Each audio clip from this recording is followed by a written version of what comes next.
Ako sana'y pakinggan, hindi ko balakang ika'y saktan. Hindi ikaw ang problema, wala akong iba. Di tulad ng iyong hinala, sarili ay di maintindihan. Hindi ko malaman ano ba ang dahilan ng pansamantalang pag-hingi ko ng kalayaan. Minamahal kita pero kailangan ko lang mag-isa. Huwag mong isipin na hindi ka na mahal.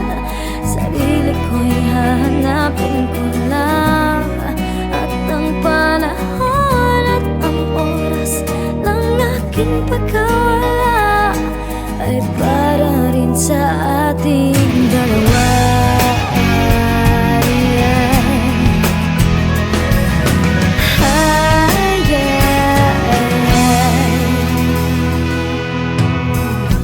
Huwag ka sanang lumuha, sana'y intindihin, ito ang dapat nating gawin upang magkakilala pa.